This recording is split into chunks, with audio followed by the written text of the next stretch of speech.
MG Bethelma, des actualités uniques, dynamiques et renversantes dans le journal TV.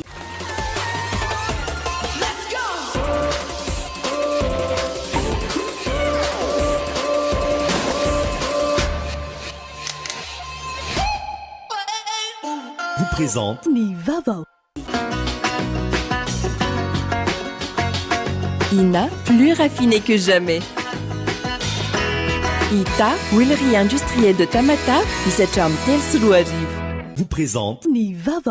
La fagina ara-pasalaman, tsara kalitao, azo ampiasaina amina andro rehetra.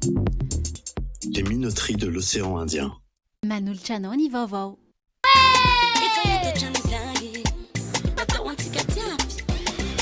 Na spaghetti na macaroni, Manolotra anao ny vaovao. Batimax se rapproche encore plus de vous. Bienvenue dans votre nouveau magasin Batimax Sarlalan, ex-Safina. Batimax, la qualité au meilleur prix. vous présente Nivavo.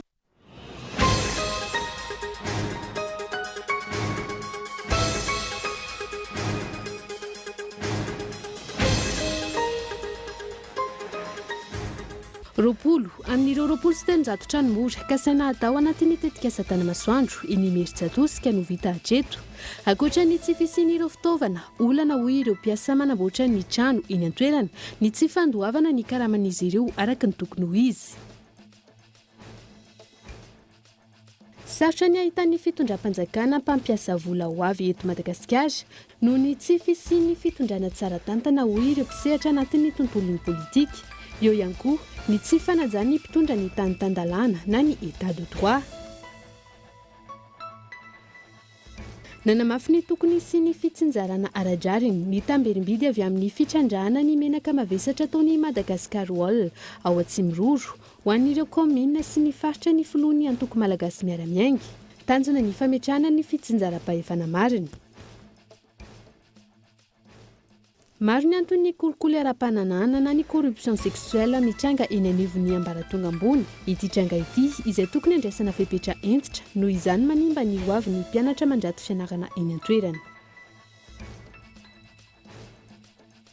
Ho amin'ny maresaka iraisam-pirenena, mahery ny 5.7 ny daroka bomba nataony tafika Rosiana androany tamin'ireo tanan-dehibe tany Ukraine.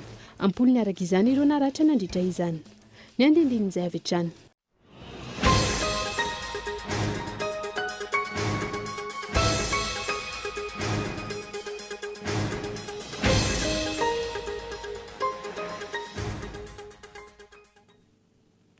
Izay ny lohatenim-baovao aterina ny araba sy tomboko lahy sy tomboko vavy tonga soa indray anatin'ny fotoanan'ny fampahalalam-baovao amin'ity alina ity ampanajana ihany koa no anasako anao hanaraka izay hatramin'ny farany. Isan'ny tarantsika ny fampahalalam-baovao trano mora misy 20 amin'ireo 20 sy telonjato anatin'ny tetika asa tanamasoandro enimeritsa tosika no vita treto raha ny hita teny an-toerana tamin'ity androany ity. Ankoatra ny tsy fisian'ireo fitaovana izay ampiasaina anatanterahana ny tetika asa isan'ny olana ho an'ireo mpiasa manamboatra ireo trano mora ireo ihany koa tsy fandoavana ny karaman'izy ireo araka ny tokony ho izy fity nokolona. Ny zoma 7 oktobra lasa teo, namoaka ireo antotan-taratasy ilaina amin'ny dingana faharoa fisoratana anarana ho an'ireo trano mora ny sekreteram-panjakana miadidin'ny tanàna vaovao.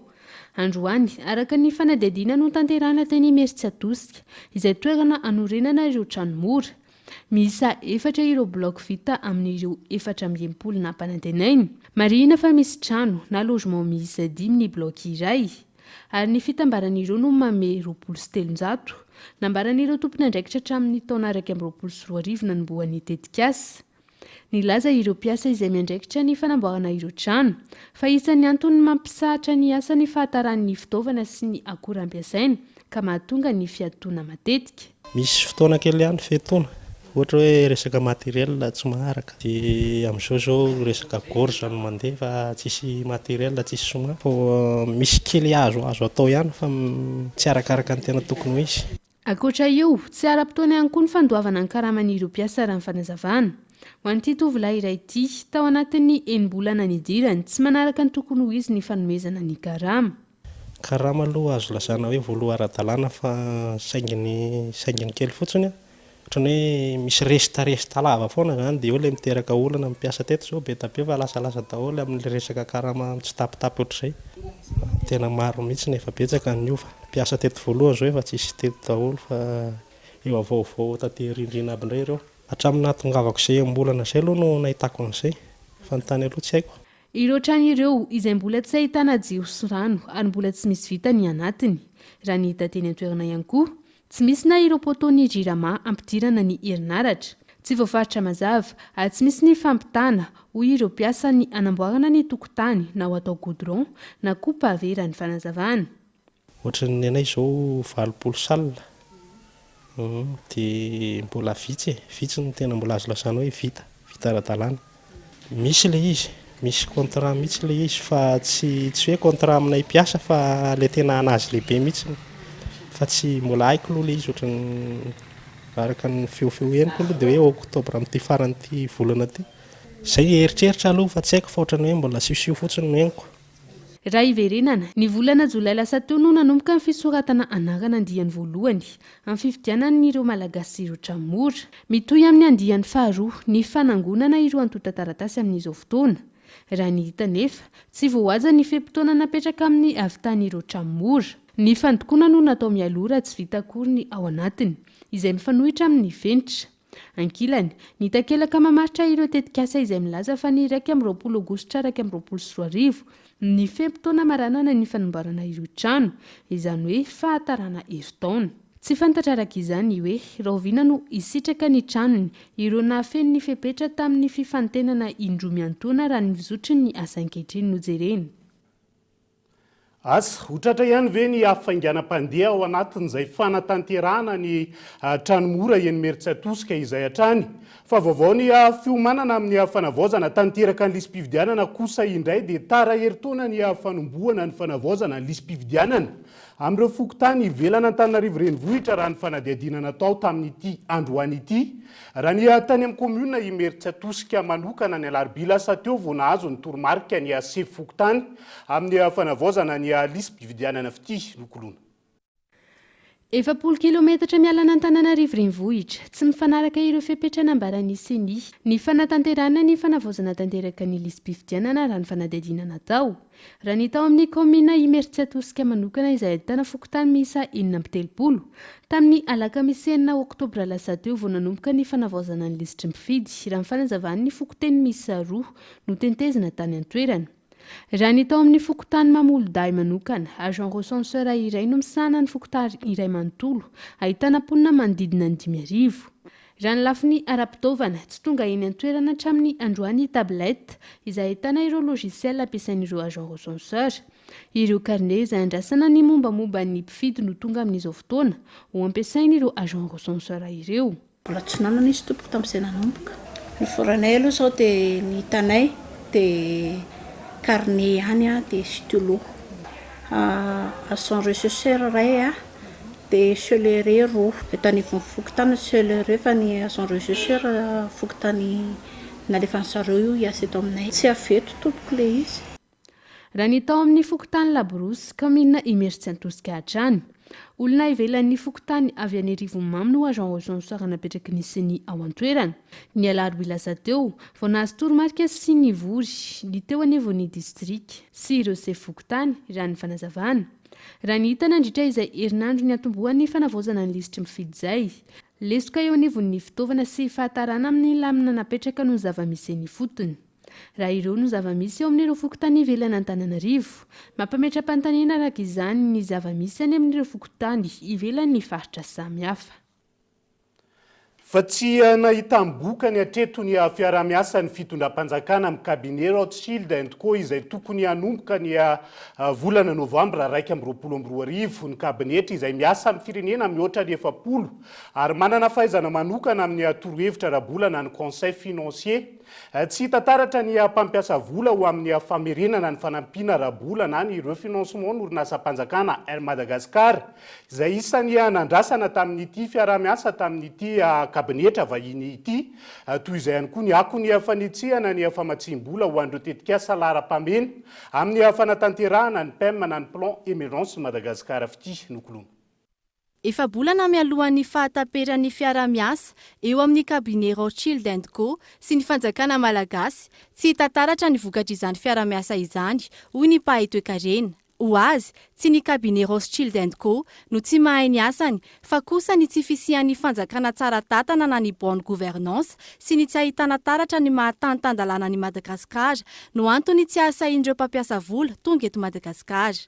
Fa tsika aloha hatreto mbola tsy nisy investissement privé tonga teto tamin'le classement nataony Rothschild. Zay aloha zany ny zava-misy ary tsy azo laviny zay. Rothschild zany raha fijeriko azy aloha dia vola narina any ambaravarakely. Rothschild ahoana moa mode de paiement Rothschild? Tsotra kely anie mode de paiement Rothschild hoe misy zany zareo zany nanao le notation. Iny notation iny aloha vola, aloha azavo zay, tsy gratuit. Tsy misy mpampiasa vola vahiny goavana na investisseur étranger eto Madagasikara amin'izao fotoana raha toka ny fitadiavana izany no isan'ny tanjona lehibe tamin'ny fiantsoan'ny fitondram-panjakana ny cabinet Rothschild & Co hoy ny mpahay toe-karena. Ho azy, tsy tamin'ity fitondram-panjakana ity no nisian'ny mpampiasa vola goavana tahaka an'Ambatovy sy ny QMM. Tsy orinasa mpampiasa vola vahiny ireo lazain'ny fitondram-panjakana fa mpampiasa vola eto amintsika ankehitriny hoy hatrany ny fanazavany. Ary rehefa miresaka koa tsika resitsika zao misy hoe 107 entreprises créées teto Madagasikara.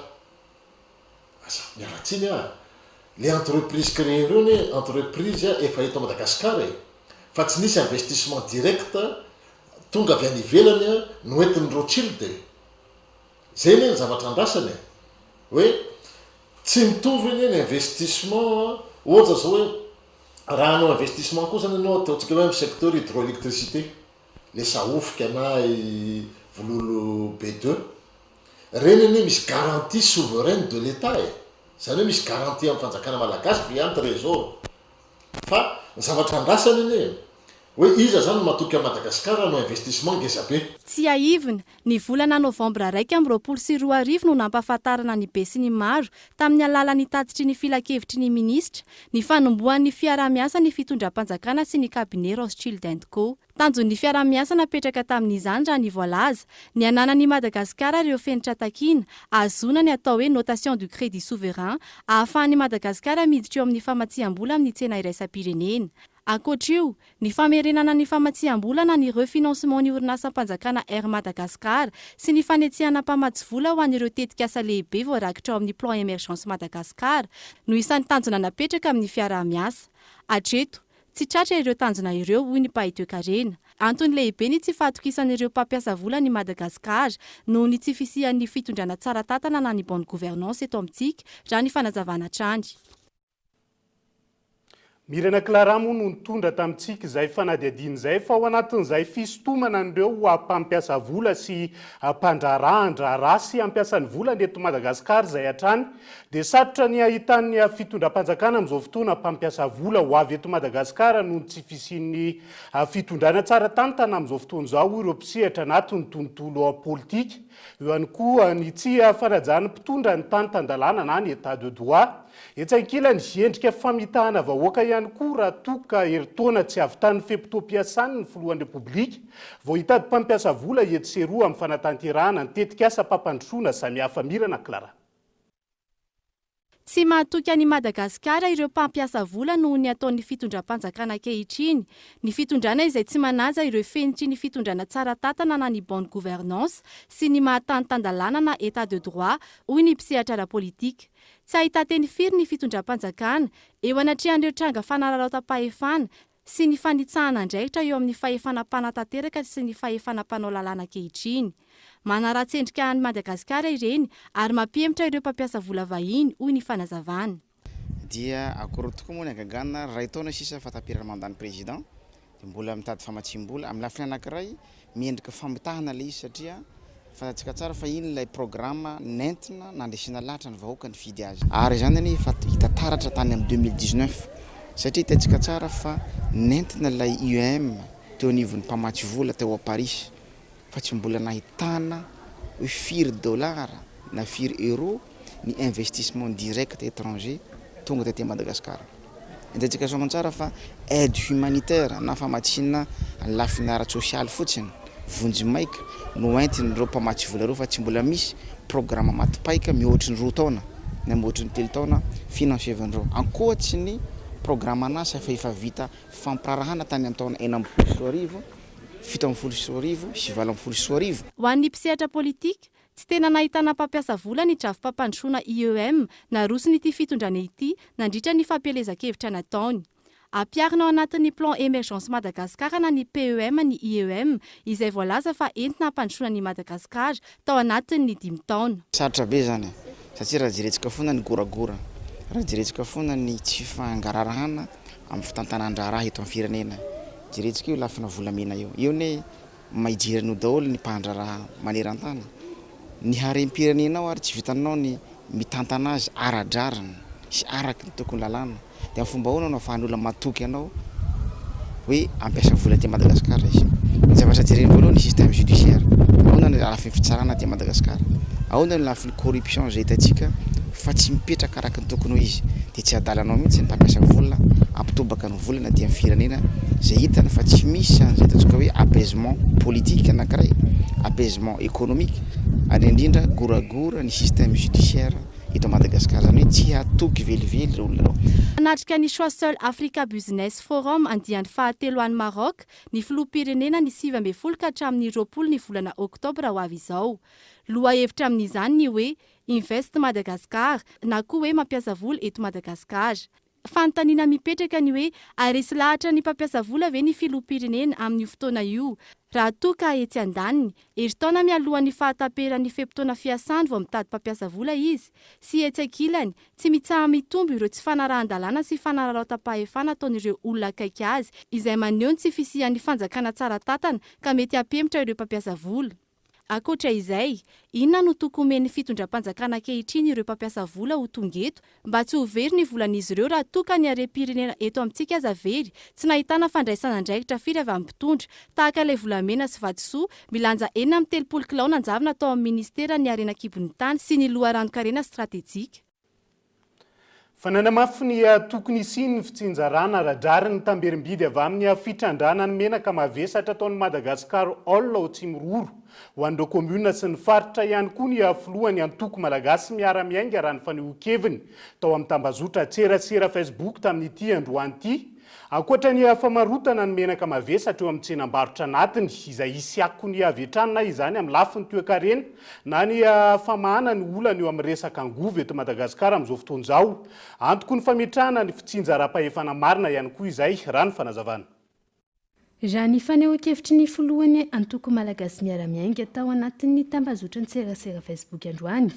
Dingana iray lehibe no sady fandresena kely ho an'ny Madagasikara ny fivarotana ny menaka mavesatra avy ao Atsimiroro eo amin'ny tsenam-barotra anatiny. Efa nandraindraina atry ny ela izy io ka tokony ho ampiasaina amin'ny antsakany sy andavany hampiroboroboana ny toe-karena. Mora kokoa noho ny menaka mavesatra afarana avy any ivelany ny vokatra avy ao Atsimiroro. Betsaka noho izany ny olana azo vahana eo amin'ny sehatry ny angovo mahazo ny firenena amin'izao fotoana. Tsy tokony ho diso anjara ihany koa ny mponina eny fotony raha ny fanazavan'ny filohan'ny antoko malagasy miara-miainga hatrany. Maro ny asa fampandrosoana tokony atao amin'ny faritra Melaky ka tokony ho fanohitra iray ampiainga ny fampandrosoana ny faritra ny fitrandrahana ao an-toerana. Tafiditra ao anatin'izany ny fanamboaran-dalana anatin'ny faritra, indrindra ny RNMBs izay mampitohy ny tsiromandidy sy mainty-rano.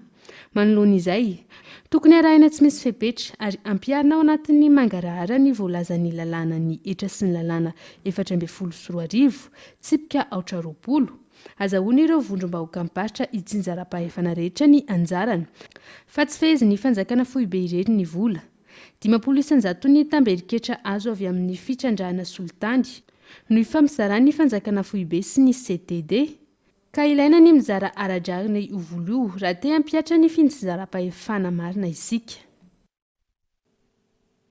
fa toy ny raramalamana manandafy mahery-lanto kosa indray dia tsony ray sy ny sampanahady eloka behivavy eo anivon'ny polisy-pirenena sy ny fampanoavana tamin'ity androan'ity ny fitoriana napetraka ny vady ny mahery-lanto manandafy fitoriana noho ny fandrahonana ho faty atao nateran-tany vahiny amin'izy ireo moa zany ity fitoriana no kasaina apetraka ity hatreto tsy fantatra mazava ny antony tsy nandraisana ny fitoriana ary iverina metraka izany indray izy ireo amin'ny rahampitso ary miantso ny rehetra tsy anaiky tsy maty manota ao anatin'izay onona saina. Androany no nyroso tamin'ny fametrahana fitoriana noho ny fandrahonana ho faty avy amin'ilay teratany vahiny. Nambarany mahery-lanto manandafy fa mamatsy bala sy taopedina ny vadiny sy ireo mpiara-tia taminy. Tsy niraisy ny sampana adeloka behivavy eo anivon'ny polisy-pirenena nefa izany. Rehefa nametraka an'ilay fitoriana an'ilay teratany vahiny moa zany izahay izay napetraka tato amin'ny brigade criminelle dia nilazainy tato hoe tsy afaka mandray ry zareo fa aleo alefa any amin'ny parquet dia niany avy eo no mandefa an'ilay dossier. Tsy niraisy ny fampanaovana ihany koa ny fitoriana noho ny antony tsy fantatra. Iverina izy ireo amin'ny andron'ny rahampitso raha ny fanazavana ary miantso ny herivelona rehetra andray ny andraikiny manoloana izao zava-misy izao. Manameloka amin'ny fanitsakitsahana ny zo fototro ny vahoaka isitraka vaovao ary ny zo ny tsirairay amin'ny fahalalana amin'ny teny sy maneho hevitra. Nitako fitsarana marina sy mitsanila eto amin'ny tany sy ny firenena fa tsy fitsarana ialokalofa amin'ny mpanambola sy ny tsy maty manota. Nitako fametrahana fanjakana tena tsara tantana anjakany mangarahara ka hametraka ho lara-pahamehana ny tamberina andraikitra amin'ny vahoaka. Noho izany, izahay dia mitako famoahana tsy misy fepetra mahery-lanto manandafy na imalama sisy tanylera marvelo izay mampaneny lakilosy na midirina ponja vonjo maiky no famoahana vaovao tamin'ny tambanjotra tserasera. Miantso ny fanakaviam-be iraisam-pirenena hijery akaiky ka hanameloka izao zava-misy eto Madagasikara izao. Tsy ekena ny fandadevozana malagasy, tsy ekena ny tsindrasopena ny vahoaka natsika. Ity teratany vahiny ity izay nanao menace de mort amin'ny vadiko dia mahery-lanto manandafy. Ny tahamalama mandraky ny androandroany aloha dia sava izy ambony tsara moralany hatreto aloha mbola tsisy date d'audience mivoaka dia mbola miandry zany tsika ny date de procès hatreto. Ankoatra ny fametrahana fitoriana, nisy ny hetsika fanaovana fanamiana mitovy sy filanjana sora-baventy nataon'izy ireo androany nanodidina Ananosy. Hoandrasantsika ary hotany tena aminao miandalana eto amin'ny fampalalam-baovao hatrany moa ny fivoaran'izay fa izay ihany koa no hoentintsika misento anaty doka fovetivety mahakasika ny kolikoly ara-pananahy amina mianjady amin'ireo mpianatra eny anivon'ny université eo ihany koa ny firehetany ala 8 hektara tao Antsahatanteraka distrika Antsirabe faharoa rehefa avy eo no anarantsika izay.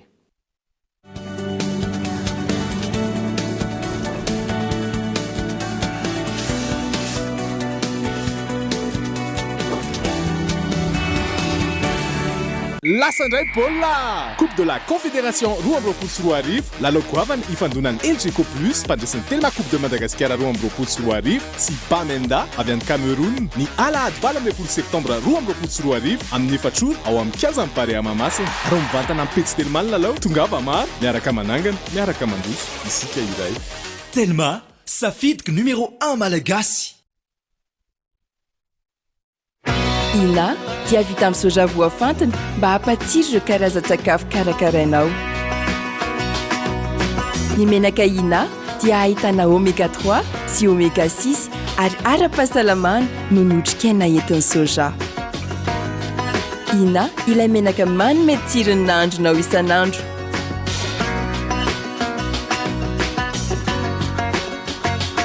Ina plus raffiné que jamais. Ita, huilerie industrielle de Tamata, misatra amin'ny telo sy roa arivo.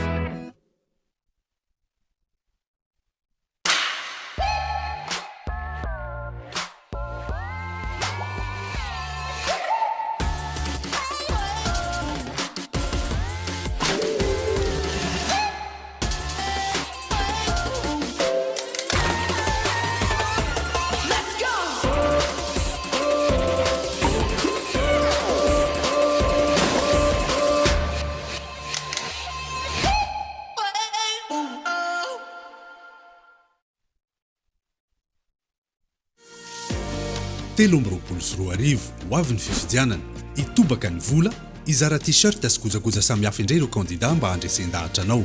Tadidioka nefa fa endrika kolikoly ihany zany satria tokony ny hevitra no hibaiko ny safidinao fa tsy ny fizarana fitaovana na vola akory. izany indrindra no ilaina ny lalàna mametra ny fandaniam-bola sy mitaky ny fangaraharahan'ny loharanimbolan'ireo kandida mandritra ny fampielezan-kevitra. Dao isika hiara-ndresy lahatra ny tompona andraikitra mba hanavao ny lalam-pifidianana mifandraika amin'izany. Fotoana ho an'ny fiovana famindry izao mba ho fifidianana lavitry ny kolokolo no iainantsika amin'ny 324.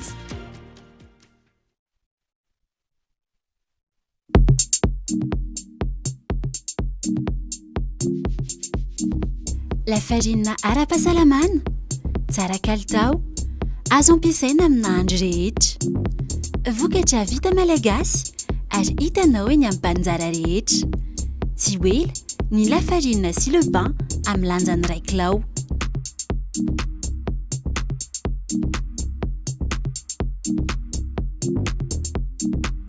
Les minoteries de l'océan Indien.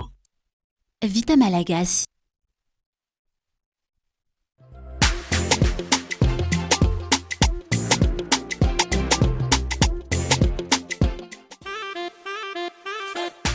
Hanao spaghetti reza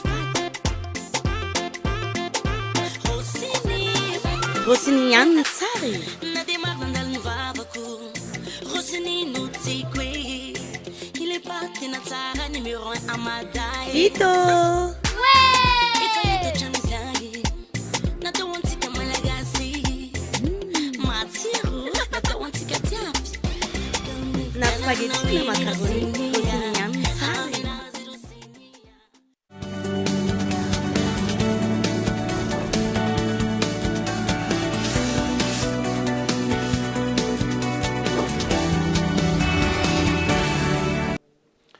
Mamenina ny araba ho anao an-trano mbola tafaradalana aminay ao anatin'izao tapany faharoa ny fampahalalam-baovao amin'ny fiteny malagasy zao. Isantarantsika izay dia tokony ho ampiarina amin'ny rehetra ny lalàna sy ny sazy ary ny fanenjehana an'ireo minisy manimba ny tontolo iainana sy mamotika ny alarovana hoy ny filohany AVG na ny Alliance Voary Gasy tamin'ity androany ity manoloana ireo tsindry mahazo ny tontolo iainana amin'izao fotoana izao. Fandikan-dalàna amin'ny lafiny roa ihany koa no azo anenjehana ny solombavam-bahoaka Lanto Rakotomanga hoy hatrany ity farany manoloana ny taratasy izay niparitaka teny anivony ny tambazotra an-tserasera amin'izao fotoana izao. Henri Florian. Mila ho isan'andro tatoato izay ny fandripahana alina ataon'ireo olona tsy manaja ny tontolo iainana. Ireo faritra izay anisany arovana sy mirakitra ny harem-pirenena no tena lasibatra tato anatin'ny iray volana izay. Nanamafy ny filohan'ny Alliance Voary Gasy androany fa goragora ny fampiakana ny lalàna eto Madagasikara ka antony mampirongatra ny fanimbana ny tontolo iainana eto amintsika. Tsy manana tahotra intsony ireo mpandika lalàna amin'ny fanimbana izany tontolo iainana izany.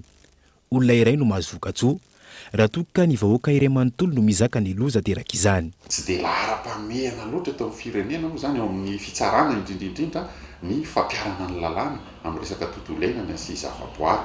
Dia izay no tena anisan'ny rangoro fototsy ny afo raha tiako lazaina zany satria tsy nisy famaizana tena entitra mihitsy zany ary mitohy satria rehefa mandinika afera vita be nefa narahanay tany amin'ny tribunal efa tamin'ny 2009 efa 50 mahery ny afa fa dia na relaxé na évadé na peine mineure dia tsy tratra mihitsy zany le tena commanditeraka nefa ny akabazany reny crime reny zany amin'ny akapobeany environnemental dia misy olona voatendry na voafidy ambony foana ao ambadika eo dia mihitsika foana le izy zany isaky mandeha aiza le fampiarana n'le lalàna zany manenjika ny sabatra raha an-trano sy ny ala manenjika ny sabatra raha miady amin'ny kolokolo sy ny sisa fa mihitsika foana tsika rehefa tonga ny fitsarana zany izay ny tena olana amin'ny akapobeany. Nanamafy hatrany ny filohan'ny AVG na ny Alliance Voary Gasy fa fandikan-dalàna roa be izao no nataony kestora faharoa Lanto Rakotomanga manoloana ny fisian'ilay taratasy fahazoana mitatitra azo sarobidy nataony herinandro lasa teo. Tokony ampiarina avy hatrany ny lalàna mifandraika amin'ny fandikan-dalàna tahaka ireny raha ny fanazavana. Ny anankiray dia ilay lalàna mahakasika ny fandrarana ny fanapahana findrarana sy fitaterana azo sarobidy eto amin'ny firenena. Reny efa tany amin'ny taona lasa efa tamin'ny 2011-2012 dia namafisin'ny chaîne spéciale Bois de Berne, Bois de Rose tamin'ny 2015 ny tsy fahafahana tsy tokony zany hitaterana sy anapahana azo sarobidy eto amin'ny firenena zany. Zay ny anankiray voalohany. Lafiny ray faharoa tsy anjara ny solombavam-bahoaka tompoko a no mamoaka autorisation de transport mifangaro ny asa mpanatateraka mangalatra ny asa mpanatateraka zany a le ny législatif amin'izay fotoana zay ary mpanao lalàna izy tokony mahafantatra an'izany mihitsy fa izay le hoe fifanitsahan'ny andraikitra zay zany ny tena manimba nyity fireneny ty ankoatra izay tsy ampy ny teti-bola natokana ho an'ny fambolekazo ho ohatran'ny AVG tokony isy teti-bola manokana ihany koa ny ady atao amin'ny doro tanety sy ny doro ala famatsiana herinaratra kosa indray dia hiato manomboka ny zoma fa 14 oktobra ho avy zao ary hatra 4 andro ny famokarana herinaratra ao andekaleka raha nambarany teo anivony Jirama anton'izany ny asa fanamboarana sy ny fametrahana ny groupe fa 4 amin'ireo vondrona hafa isy arak'izany ny fatapahany famatsiana herinaratra mifandimbo ho an'ny RIA na ny tambazotra iraisana Antananarivo ny voakasika izay moa zany no tratran'izay fatapahany herinaratra izay antraika amin'ny famatsin-drano eto andrenivohitra ihany koa izany raha ny fanazavana fa lafomba vao hafa kosa indray dia mitombo ny fampiasan'ireo zezibazà sy mifototra amin'ny akora simika eto Madagasikara tao anatiny 5 taona farany vokatra io maro amin'ireo sakafo no tsy biolojika intsony raha ny amidy eny an-tsena eny amin'izao fotoana izao ankoatr'izay ny ankamaroan'ny malagasy no tsy mahay mandanjalanja ny sakafo ka mahatonga ny tsy fanjarian-tsakafo hita saika manerina nosy amin'izao fotoana izao ny teo anivony ONN onona sainy mirona makany amin'ny fampiasana zezibazà ny ankamaroany tantsaha noho ny fiainan'ny tsirony tany fa ihany koa noho izany aingam-pamokatra kokoa misedra fahaserana izy ireo ankehitriny amin'ny fiakaram-bidiny izany noho ny toedraraha misy eo amin'ny sehatra iraisam-pirenena misy karazan-jezika maro hoy ny ministra tompony andraikitra androany ahafahana mampitombo ny vokatra ka tokony hitodika amin'izany ireo tantsaha lafo zao ny zezika simika dia tokony ezaksika ny ampiasa compost sy ampiasa zezika biolojika ny zezika lombricompost na fampiasana ny kakana dia izy démonstration koa amin'io ny vehivavy any amin'ny fatra mahavoatra rehetra dia mamboly ary mahavokatra sakafo ara-pahasalamana ho an'ny rehetra andrasana araka izany ny fanohanan'ny fanjakana ireo tantsaha manoloana ny zavatra iainan'izy ireo ankehitriny isan'ny andradrain'ireo tantsaha ny fanohanana eo amin'ny masom-boly ny zezika fa ihany koa ny fanapariahany ireo teknisianina ahafahan'izy ireo mampitombo ny fahaiza-manony ankoatra izay iroso amin'ny fampianarana amin'ny sakafo ara-pahasalamana ny ONN noho ny fahitana fa ambony ny tany tsy fanjari-tsakafo vao mitarazoka zao etsika izao miaraka amin'ny tanjona izay napetraka andriamatory minisitra teo dia raha rotinay ao amin'ny fobe-pireneny fanjari-tsakafo natao hoe ampisongadina ny anisan'ny asa ataonay dia indrindrindra zany amin'ny fampianarana éducation nutritionnelle satria zavatra hita dia hoe misy toerana maro faritra maro eto amintsika izay mamokatra tokoa na resaka volo fihinana na ny fiompy fihinana na ny hazan-drano izany fihinana kanefa dia tratrany tsy fanjarian-tsakafo mitarazoka mitaha ambony reny toerana reny faritra ireny nisy vokatra hita hoe mahasalama ambony ny taha hoe haute valeur nutritionnelle filazantsika azy teo kanefa tsy misitraka izany tsara kory le olona izay mahazava-dehibe zany le hoe éducation nutritionnelle nampahafantarina androany hetsika ho tanterana etsy amin'ny parvis Analakely ny 4 sy ny 15 oktobra izao anatin'ny fanamarina ny andro maneran-tany ho an'ny vehivavy moa ny any amin'ny tontolo ambanivohitra sy ny andro iraisam-pirenena ho an'ny sakafo fotoana izay anehoana ireo fomba maro samihafa ahafahana mampitombo ny vokatra fa ihany koa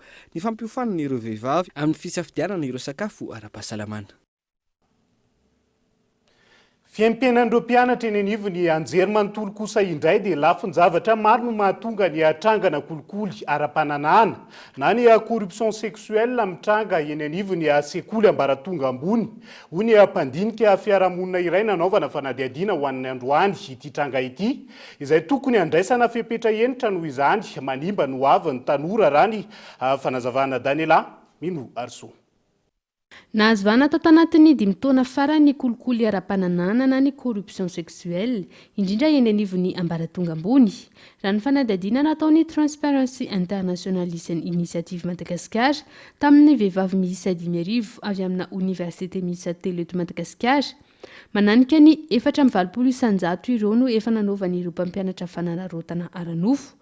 Antony maro no mahatonga ity tranga ity raha nambara ny mpandinika fiarahamonina. Ny fandehan'izy io aloha misy lafiny maromaro ny anankiray le atsona hoe fatafitana sy le fahaizana mihitsy aloha zany ny heverina hoe zavatra tsy accessible amin'ny rehetrarehetra. Ao anatin'ny fomba fisainanao zany hoe lasa tafita amin'ny fianarana ohatra zany zavatra ohatrany hoe misy zavatra tsy ny rehetra fa vitana na zavatra mba tsy tenenana raha hoe mety misy sorona na zavatra ohatrany. Dia eo aloha dia efa mipetraka ny olana anankiray satria na le olona izay hianatra zany noho ny amin'ny zava-misy izay ny ainany tany na le mpampianatra dia samy mitovy ny fomba fijeriny an'ilay izy ireo ny tsy afaka makaiza. Ny faharoa ny tena mahavalalana dia hoe rehefa mitranga le izy dia tsy sahy miteny indrindrandrindra fa reo izay niarambonina raha tsy tateo rindrina angamba antsika vao mahita hoe ay manjary misy fanadihadiana zay vao mipoitra kely. Ankoatran'ny fanararotana ataon'ireo mpampianatra, misy ihany koa ireo mpianatra ratsy naoty na tsy maharaka ao am-pianarana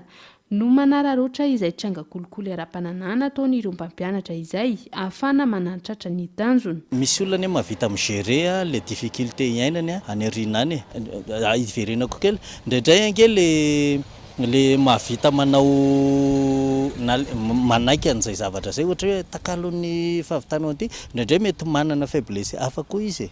Io zany tsy sanatria tsy hanalatsiny ny mpanao herisetra fa tena tsy mety ny herisetra ara-piananana fa misy fotoana mety hoe tsy hainy tsony le izy na misy banka ao anatin'ny fahaizana fa raha hoe tena ny fahaizana marina no hiatrehany eo dia matetika hainy foana no migérer an'le izy dia ny dikan'izany zany mety tsisy fiantraikany satria no tsarain'ny olona indray ao aorianao tsy le diplôma azony ihany kely fotsiny iny fa le fomba mampihetsiny eo ampanovanjavatra eo dia mialatsiny fa any indray zany tsika vao mety ay promotion canapé indray fa tsy mbola misy hatreto ny fepetra entitra no raisina mikasika ity trangana kolikoly ara-pananana ity teo anivon'ny ambaratonga ambony. Vitsy amin'ireo mpianatra hiarana izany no mahasainy toroka noho ny tahotra amin'ny mety tranga ao aoriana.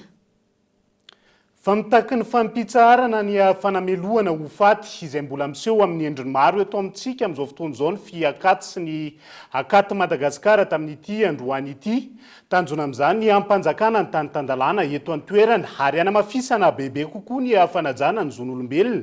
Izy ireo izay nanao hetsika ho fanamariana ny andro iraisam-pirenena hiadiana amin'izay fanamelohana ho faty amin'ny endriny maro izay. Maharefa hatreto ny fampanazana sy ny fiarovana ny zon'olombelona eto Madagasikara raha ny fanazavan'ireo tompona andraikitra eo anivon'ny akaty Madagasikara izay miady amin'ny fampijalian'olona sy ny fanamelohana ho faty. Antony izany ny tsy fisian'ny tany-tandalana ka mampirongatra ireo herisetra maro samihafa eto an-toerana. Ilaina araka izany ny fanamafisana ny fanentanana momba ny zo sivily sy ny politika, hanafoanana ny fanamelohana ho faty ary hanovana izany ho fanamelohana amin'ny asa terovozona mandra-pahafaty. Droit à la vie dia asa dimy fa io ny ambony indrindra io ny zo fototra ny fanajana ny zon'olombelona na miseho basé amin'ny fanambarany iraisam-pirenena amin'ny zon'olombelona tsika na amin'inona dia zo fototra ny zo iaina ary masina zany manana ny asiny zany ny aina. Isa-taona dia manana thème ny coalition mondiale sy ny firenena mikambana ankalazana izany dia amin'ity taona ity dia mifidy ry zareo ny hoe peine de mort un chemin pavé de torture na hoe ny peine de mort ny fanamelohana ho faty dia mitovy amin'ny lalana voalalitra fampijaliana. Izany hoe tena mety amintsika miady amin'ny torture fampijaliana ary miady amin'ny fanamelohana ho faty. Manoloana izany tsy fampiaran-dalana izany ny taky ny tsy hijanona eo amin'ny taratasy fanaovantsony adisisika mahakasika ny zon'olombelona ihany koa ny akaty Madagasikara fa mampiatra ny lalana miaro ny asin'ny maha-olona ihany koa irosona amin'ny fivelarana amin'izay sehatry ny zon'olombelona izay. Ny lalàna amin'ny loi contre la peine de mort raha misy ary ny lalàna rehefa tsy miezaka fampiarana ny izy ny tompona andraikitra dia ohatrany tsy nanao. Raha tamin'ny 2007 dia valo fotsiny ireo tany fanjakana nanao sy ny azany nefa 2020 zareo dia lasa 123 ary anisany efa tafiditra ao anatin'izany fanjakana malagasy. Zay mampatonga anay hoe io koa irréversible satria efa niratifie tsika dia tsy maintsy mandroso hatrany. Zany hoe efa nanao izy mba to tafiditra 123 io fa amafisina hatrany zany le izy. tsy aivina nanomboka ny fahasivin'ny volana janoary 5 no efa niatra teto amintsika ny lalana rarana 4 tsipika oatra 5 momba ny fanafoanana ny fanameloana ho faty taorin'izay isan'ny firenena 3 amin'zato ny safidiny anohana ny fanapahan-kevitra noraisin'ny fivoaramben'ny firenena mikambana ho fampiatona ny fampiarana ny fanameloana ho faty Madagasikara. Ny fampiarana io lalana io izay tsy mbola hita soritra mazava treto ka antony aneran'ny akaty Madagasikara ireo tompon'andraikitra isan'ambaratongany. Lafomba vao hafa kosa indray dia mampametra-panontaniana ho ireo mpikambana ao anatiny birao vaovao ny syndicat dia izay infirmier des sages-femmes de Madagascar tsy mety hanaovany filohan'ny syndicat teo aloha ny famindram-pitantanana eo amin'ny rotonta lasa vato misakana ho an'ny syndicat tsy fahavitan'izay famindram-pitantanan'izay raha ny fanazavana Henri Florian. Nivoaka tamin'ny fahangenany androany ireo mpikambana vaovao mandrafitra ny SISFM na ny syndicat des infirmiers et de sages-femmes de Madagascar manoloana ny tsy mety fahatanterahana ny famindram-pitantanana eo amin'izy ireo sy ny filohan'ny syndicat ny paramède teo aloha. Ireo samy ny fandraisana fanapahan-kevitra etitra izy ireo raha toa ka mizeziry amin'ny heviny ny filohan'ny syndicat teo aloha raha ny fanazavana. Tokony tsy haneho hevitra intsony ny birao teo aloha mahakasika ny fitantanana ny SISFM resaka légitimité efa hitantsika reny fifidianana tany Mananjary reny fa ndray andro taorian'ny fifidianana tamin'ny fahenina amby 20 volana aogositra 2024 dia efa navoaka ny CNI vokatra ofisialy raha ny tokony izy dia herinandro natapabolana aorinan'ny fifidianana no iandrasana ny passation nefa efa niandry ray volana sy tapany izahay nefa mbola tsy mety manao ihany ny birao teo aloha fa ahemitra ny foana le izy ankehitriny zany zahay dia milaza fa tsy afaka maneho hevitra amin'ny anaran'ny SISFM intsony ny birao teo aloha ary handray fanapahan-kevitra matotra izahay raha toa ka mbola misy zany zavatra izany. Namafisin'ny syndicat atrandro fa tsy mbola mahasana ny vahoaka malagasy nisany mpitabo eto amintsika ka antony hanamafisan'izy ireo ny antso ny amin'ny tokony hisian'ny fandraisana mpiasam-panjakana maro izay miantsehatra amin'ny lafiny fitsaboana. Iazo Antsirabe vetivetsika ao anatin'ity vaovao manaraka ity ala 8 hektara no mahita ho Antsahatateraka distrika Antsirabe faharoa Omaly ary tsy mbola fantatra mazava ny fiandohan'ny afo hatreto ny fokon'olona tany an-toerana no niarany salata amin'ny famonoana afo tamin'ny alalan'ireo fitaovana teo ampelantanana kolo Antsirabe. Nirehitra ny alahady fa 7 volana oktobra 2024 lasa teo tokony tamin'ny 20 sasany atoandro ny ala teto Antsahatateraka distrika Antsirabe faharoa fatrovaky nakaratra toerana izay nanaovana ny fiaonam-ben'ny tanora katolika na ny JMJ farany teo. Teto amin'ity toerana ity no nirehitra voalohany ny afo ary niditra tamin'ireo alana moza manodidina izany raha loharanom-baovao azy teny toerana dia tsy fantatra mazava loatra eto izay tena antony firehetany. Tao sy natao zany netomboana tsy nany any teny natao dia nanomboka andrehatra ny afo dia ny carte mobile na andranomaniratra no nahita dia nitsoka sifle izy dia nitangorona aby ny olona rehetra niakatra aby ny olona rehetra tonga teo koa ny président Fokotany Beminolo Fokotany Andranomaniratra be Masoandro fa le izy io zany niaraka tamin'ny rivotra dia miainga ambony be le afo dia tsy maintsy miala aloha dia avelandray mandehandeha kely dia hatreo nampifanenana ny afo dia nisy loha matiny tamin'le afo mifanena moa misy ny tsambikiny ihany le afo dia tafahoatra ihany dia tafasara ny tena nazy zany na voafezan'ny afo voasaraka n'le lalana nataony tamin'ny JMJ iny tsony tena voafeny afo nisy ny lalana JMJ iny. Alana moza manodidina ny 7 hektara eo ity mahity ary naharitra ora roa ny firehetana. Firaisakina ny fokon'olona teny toerana sy ireo fokotany manodidina no nahafahana ny feny afo tamin'ny alalan'ny fampiasana ratsakazo. Fomba namonoana ny afo zany dia resaka ratsakazo nentin'ny olona tiany andany ambavy hatramin'ny ankizy kely tonga nitondra ratsakazo daholo namono afo taty be dia teo amin'ny tamin'ny 2 sasany teo moa voafehy tsara nisan'ny olona zany raha tombatombany eo nisy any amin'ny 20 any ho any mety ho any ho any angambany ozy fa betsaka ny olona dia ny tany may zany mety eo amin'ny 20 hektara any angamba mety ho za hoe tsy ho latsaka tsy nampiasa rano zay mopera efa akaiky voafeny afo mopera avy any Antsirabe efa akaiky voafeny afo tonga de ty izy mitondra tuyau be rolo kely rolo hoe sao de misy azo tifirina amin'ny rano ohatran'izany de ny afo efa voafeny. Araka izao hitantsika amin'ny sary eto izao dia niova tanteraka ny endriky ny tontolo iainana mahay avokoa ireo azo bozaka rehetra teto Tsara tanteraka izay manodidina ny valy Akontara eo.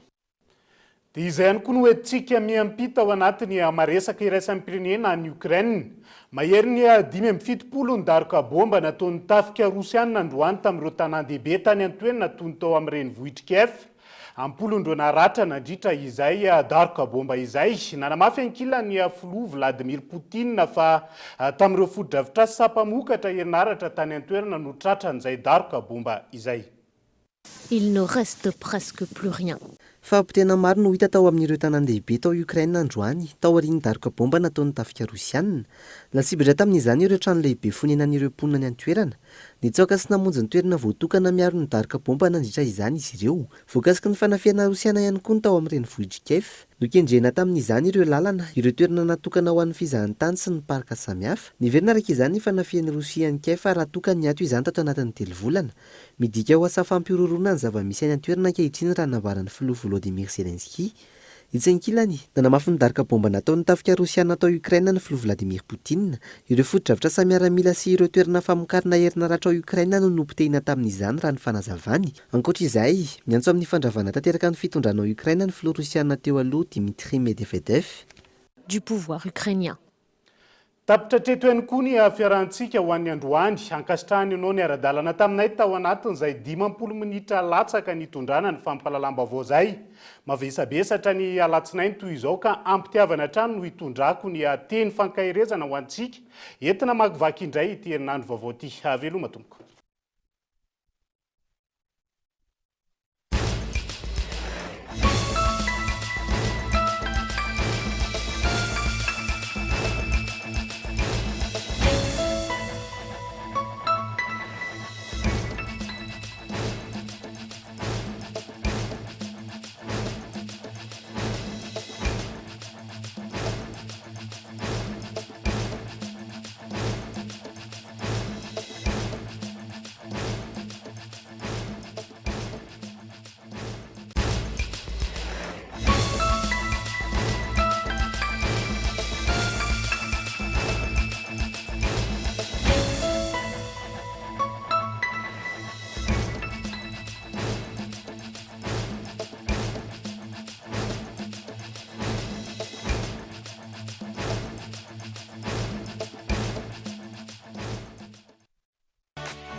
Batimax, la qualité au meilleur prix. Vous a présenté Ni Vavo.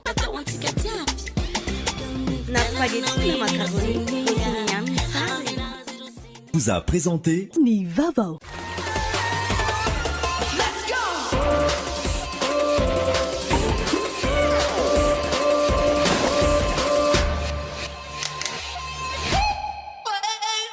Vous a présenté Ni Vavo.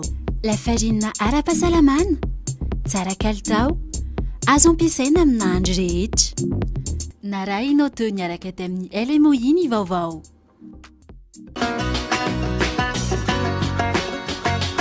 INA, plus raffiné que jamais. ITA, huilerie industrielle de Tamata, Isacham Telsuluariv. Vous a présenté Ni Vavo. 5G Batelma, des actualités unies, dynamiques et renversantes dans le journal TV.